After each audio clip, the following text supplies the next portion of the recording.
Guys, welcome back to Soaring Highs and Crushing Lows. This is Season 2, Episode 3. I'll tell you what, this is the episode that's probably going to get me arrested. Probably going to put me in Guantanamo Bay. Probably going to put me on the FBI watch list. But I don't care because, listen, I believe in the Constitution. And I have an opinion. And I have a podcast. So I'm going to spew it out there for you tonight. We're going to get into CYO basketball. When it's appropriate to yell at a referee. We're also going to talk about the benefits of child abuse, driving on the Roosevelt Boulevard, and why I think we should deport LeBron James and his entire scumbag family as soon as possible. All right, guys, might as well get right into it. It's Tuesday night, December 11th. I just got done reffing 2 basketball games in the Juniata section of Philadelphia, and that was no walk in the park, okay? That was no walk in the park. These parents are absolutely insane. The Hispanic community is a little, how do we say this, passionate? They're passionate about their children's sports. They're not knowledgeable. Okay, they're not logical. They're not rational, but they are passionate. And they are some of the worst basketball players I've ever seen. Just going completely nuts. The moms were on the court. I had to stop the game. I said, listen, we're not doing this. All right, I got the whistle. I got the authority. We're not doing this. Settle down. So I had to calm everybody down. I gave one kid a technical foul. I called a foul on him. He said, that's fucking horrible. I said, boop, boop. That's a tech. We'll see you later, buddy. And it got me thinking, are there benefits to child abuse? And I'm not talking about abusing a child. I'm talking about, is it corporal punishment? You know, I think some of these kids, I don't think these kids are getting smacked in the face. I don't think these kids are getting home and just getting spanked or hit with a belt. And I think there were some benefits to that. These kids, they walk around today, they think they're LeBron James, and I'll get into him in a little later. But, I mean, some of these kids think that they're in the NBA. And I'm wondering, the way they act, the way they behave, do the parents ever tell them, hey, you suck? Whatever happened to mediocre kids? Whatever happened? And I just farted again. We're only 2 minutes in. Sean, leave that in. It seems that every parent thinks their kid's a star these days. Whatever happened to, like, that kid's just, he is who he is. And, you know, he's not an athlete. I wasn't an athlete growing up. I think people were pretty blunt about that. So not everyone's a star. And these parents have a tough time dealing with that. Getting to the game, I had to drive down the Roosevelt Boulevard. And just a quick little bit about the Roosevelt Boulevard here. If you want to not get a ticket on the Roosevelt Boulevard in Philadelphia, here's what you do. Get rid of your license plate. Don't register the car. Don't have insurance. And then you'll never get in trouble. However, if you have a registered car, if you have insurance, and if you do 10 miles per hour over the speed limit, then you're fucked. I mean, then you're just going to get hit with fine after fine after fine. I'm driving today on the boulevard. There's dirt bikes, zoom, quads, zoom. Fucking SUV goes over 3 lanes, no license plate. It's like, what the fuck? What is going on? The only people that are getting punished in Philadelphia, if you noticed, are the people that actually follow the law. If you have a job in Philadelphia, you're a sucker. Think about this. The guy at Macy's got stabbed to death. He's a loss prevention officer. Dude, let them steal whatever the fuck they want, okay? They're animals. Save your life. This guy, this poor bastard, he's working at Macy's, probably making $16 an hour, if that, during the holiday season, probably a nightmare job down there in that shithole city. And guys, let's face it, Philadelphia is a shithole city. And he's down there, and these animals steal stuff. He stops the guy. Guy comes back, stabs him in the neck, and kills him. Okay? This is what I'm saying. Following the law in Philadelphia will get you killed. I would avoid Philadelphia like the plague. I live on the fringe of Philadelphia, on the outskirts. I'm still in the city, but I'm closer. Listen, there's a farm at the end of the block. Shout out Fox Chase Farm. This city is just lawlessness, and I was glad to see that Jim Kenney the mayor of Philadelphia, that rat bastard, he's on his way out, but, he had Joe Biden in town. Two dildos. Two absolute dildos. Jim Kenney and Joe Biden. Two dildos. They are career politicians. They're career crooks. And they're scumbags. I digress. I want to get into we're going to get into the meat of the podcast real quick, and that's how I'm going to end up in jail when I go into the meat of this podcast. But real quick, scumbag of the week, maybe scumbag of the year, maybe all-time biggest jitbag of all time. LeBron James. Okay, LeBron James, if you don't know him, he is this guy who plays basketball in this great country of America. He is a billionaire, okay? He's a fucking billionaire. And he plays a game. That's all he does. There has never been a guy that doesn't get it more than LeBron James. I think if you remember during Black Lives Matter, he was saying, my kids can't drive down the street because the police are going to harass them. Dude, you live in Beverly Hills, okay? You live in Beverly Hills. No one's harassing your kids. So LeBron hasn't really grinded my gears in a while, but now his son, Bronny, okay, he's a star basketball player at USC. By the way, his son's not that good. He's going to play in the NBA just because daddy said so. Again, he's living in an oppressed country, America. Can you imagine what it's like for your son to play in the NBA when, quite frankly, the motherfucker should be playing Division II in the Pennsylvania State Athletic Conference, shout out to PSAC. He's just not that good. But he's going to get all these benefits because his father's LeBron James. Now, you might be saying, Fran, what is up with this unhinged rant about LeBron James? It's unprovoked. I'll tell you what happened. This motherfucker, okay, this rat bastard, he comes to his son's game at USC. The national anthem is playing. Oh, say can you see? Here comes LeBron, his little bratty daughter, his other son, and his pig wife walking down the street. And I don't care. I will call them whatever names I want. The national anthem's playing. He's walking. He's eating popcorn. He's got his fucking hat on. Then everyone's standing. The whole fucking arena is standing. Here's LeBron James sitting down. Dude, if that... Okay, this episode's going to get me in a lot of trouble. I can already tell. I'm hot and bothered. If that motherfucker plays for the United States men's basketball team next year, I'm going to throw up. I'm going to throw up. He hates America. He thinks we're scumbags, and he's making millions to play basketball. There's nothing. Okay, listen. These athletes, years ago, they tried to tell us, hey, it's just a peaceful protest. We're kneeling during the national anthem. What the fuck are you kneeling for now? Other than you're a scumbag dickhead. That's it. So LeBron James, go fuck yourself. I hope, and I really do, I hope he tears his Achilles, his ACL, everything. Oh, that's too much. I don't care. I hope that happens to him. He deserves it. He deserves it. Dude, if you can't stand up for the flag in the country where you're a billionaire for playing basketball, you got to go fuck yourself. You have to go fuck yourself.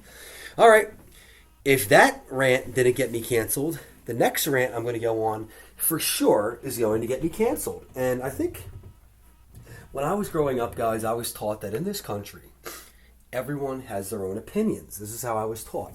Even the redneck, inbred, disgusting pigs of the Ku Klux Klan, you still had to let them have their rallies and have their chants or whatever, because listen, we know they're redneck, inbred dirtbags, but they live in America and they have a right to freedom of speech. So I don't understand what I'm going to say tonight. I think it's my right. I have an opinion and I'm just going to have to go off on it. Now, I don't think any form of racism is acceptable. I don't think it should be tolerated, and I really don't think it's... I think in this country, we've come a long way in the race department. But there is a group of people that are emerging in this country who I hate, who I won't give the time of day to, who I actually might spit on if they come anywhere near me. And that isn't anyone that's not the same color as me. Of course, I'm referring to Gen Z white liberals. Oh, Gen Z white liberals are the worst people that we've ever encountered in the history of the world. Okay? Maybe there were some liberal aristocrat Romans back in the Roman Empire. Maybe. But these white Gen Z liberals are the absolute worst. Now, Frank, why do you say that? What makes you say something like that? And here's why. My friend that's a cop, let's call him my brother, he tells me that he was a cop on Saturday night downtown. Maybe it was Friday night. And there was a huge protest. From the river to the sea, Palestine must be free. He tells me there's no people of color even there. It's all white kids. From the river to the sea, Palestine must be free. And I'm thinking to myself, what the fuck are these? Why are there white liberal kids from Penn, from Drexel, from Temple, down there on a Friday night chanting for Palestine? Do they know anything about the situation? I don't think they do. This is kind of a joke that I've been working on. It's probably really offensive, but here it goes. Timing in life is everything, guys. Timing in life is everything. You meet the right person, wrong time, doesn't work out.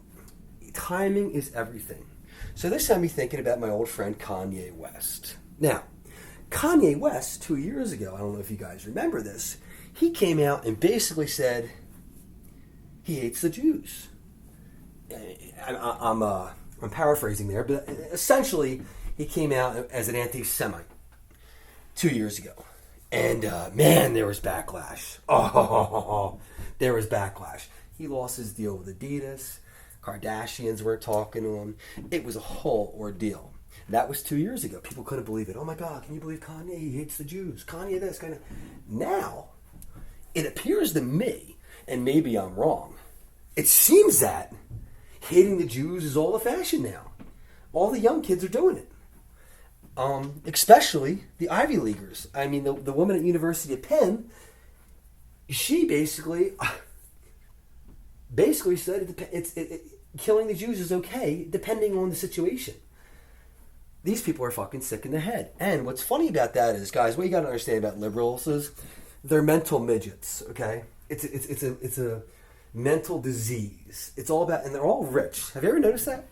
Liberals, they're just filthy rich. It's unbelievable. If you're going to be a liberal, if you're going to take your Friday night, if you're going to spend your Friday night as a white liberal walking around Center City going, from the river to the sea, Palestine must be free. You know what you have? Money. Okay? I don't have any fucking money. I worked all week. Friday night, I'm on the couch drinking my Pinot Noir. Ain't nothing getting me to go down protests. Ain't no way. But they have all the money in the world. So one of the Penn, I don't know if you saw this or not, but the Penn president, for lack of a better word, said it's okay to kill Jews. And I don't know if you know this, but the Jews have a lot of money. So the one Jew says, listen, is that offensive, by the way, saying Jews? The Jewish people. A Jewish guy says, who donates, I believe it was $100 million to Penn. He donates $100 million. He goes, look, if you don't fire this broad, if you don't fire this anti-Semite nut job that's the president of Penn, you ain't getting the $100 million. And wouldn't you know it, they cave. That's what they do, guys. It's all about money. So I really didn't see this one coming in this country. Now, the liberals are all out of whack. I did not see a pro-Palestinian movement coming. I just did not see that one. That really screwed me up. Here's the thing. I don't know shit about it. Okay? I don't know shit about it. I did some research. However, I do know this. Hamas, that's what I'm going to call them, hummus, because I don't respect them, and I won't even say their name right. Hummus, the stuff that you dip pretzels in, Hummus went and butchered, raped, kidnapped, killed innocent civilians at a festival. They started the fight. They started the fucking fight. It's like going up to a big guy, a huge guy, punching him in the face, and then he beats the shit out of you, and you're like, stop, stop, stop. You start the fight. Now, should Israel probably, maybe they should stop the bombings. Okay, listen, like I said, I don't know everything about it. That's why I don't go out protesting blah, blah, blah. But this pro-Palestinian movement in the country is absolutely mind-boggling. I can't figure it out. And hummus, the funny thing about hummus is they're like building their arsenals under children's hospitals. Then when the hospital gets bombed, like, can you believe they're killing the kids? So I'm basically saying, I guess I got to be careful here, but fuck Palestine. I don't. This is the problem in this country these days. All these white liberals, all we care about is save Ukraine, save Palestine, save Israel. What the fuck? Have you been to Philadelphia? We can't even take care of Philadelphia yet. All these people care about is, oh, overseas, overseas, overseas. Listen, I got my own problems. All right? I'm poor. I'm living in my parents' basement. And all this country cares about is what's going on overseas. Hummus started the fight. And I'm just so sick of these white liberals. I am just so sick and tired of them. I mean, does anyone listening to these Gen Z people? I mean, they're just the worst. All throughout the country, by the way, it's like our best basketball player doesn't stand up for the national anthem. We're fucked. We are fucked as a country. So I just want to get on here and go on a rant about that because I think that white college liberals are the bane of my existence. I hate them. I don't know what they want, by the way. This is like, these people overseas, the Middle Easterners in the Eastern world, they're basically like drug addicts. And they're addicted to war. Oh, they love it. They love it. They're never going to stop. They've been fighting for hundreds and hundreds and hundreds of years. So, like, Trevor, the liberal arts student from Penn, hey, dude, just because you changed your Instagram to Palestine, dude, hate to break it to you. But hang on a second here.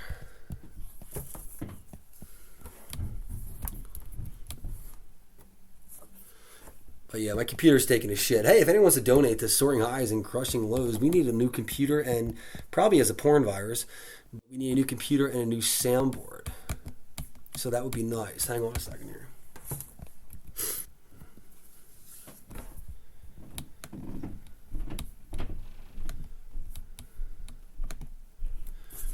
All right, we're going to do some editing there. Anyway, we're back. But long story short, guys, I really despise the white liberals in this country. I mean, I really, really hate them. I mean, they just don't have a fucking clue. If anyone that's listening is considering sending their kids to college, don't. I would assume it's safe to say at this point that colleges are basically liberal indoctrination camps. I can't think of anything else they are. So my message to the white college kids, shut the fuck up, okay? I have to get up and go to work every day. I'm struggling to pay rent. I'm to find my own place. I'm struggling out here. I don't give a fuck what's going on overseas. And the funny thing about it is, I'm coming out and saying it bluntly. I don't give a fuck. These kids don't give a fuck. They don't give a fuck. On the abstract, they don't give a fuck. But they get in your face. From the river to the sea, Palestine. Shut the fuck up. They don't care. Case in point was a few weeks ago when the college girl came into the bar and she was ranting and raving, salivating at the mouth because I gave her a plastic straw. Now, what she doesn't know, when I was in Florida, I think I went over this last week, I actually tried to help the turtles. I volunteered to clean up the beach, clear the turtles' pathway so they could go nesting. What did the plastic straw bitch do other than go to her liberal arts camp at Temple and yell, save the turtles, save the turtles. I did save the turtles. I'm the hero, not the liberal college kids. So fuck them. All right, let's get off that rant. Sorry, I just had to go on it. We'll get back to the funny stuff next week. But, this weekend was interesting. I was the opening act for Sir Rod. If you don't know Sir Rod, he's basically a guy that looks like the Pickle Man, is shaped like the Pickle Man, but he actually does Rod Stewart covers. So that's exciting. I was the opening act for him at the legendary Pickles Holiday Christmas Party. And that went pretty well. I'm going to be doing more stand-up shows. January 20th is my headliner at the Raw Pub. We're going to be doing that again. And yeah, you can stay tuned for more comedy shows coming up. I have been sick for about a week now. I've had a cold for a week now, and I did not stop my bad boy, my rock and roll lifestyle. I continue to drink, so I'm still sick. Still getting over it. So I just want to put an episode out there real quick. Like I said, probably going to get canceled for this episode, but that's just a risk we were willing to take. Yeah, I'm going to wrap it up here, guys. That's Season 2, Episode 3 of Soaring Highs and Crushing Lows. We'll be back next week. Thanks for listening. Bye.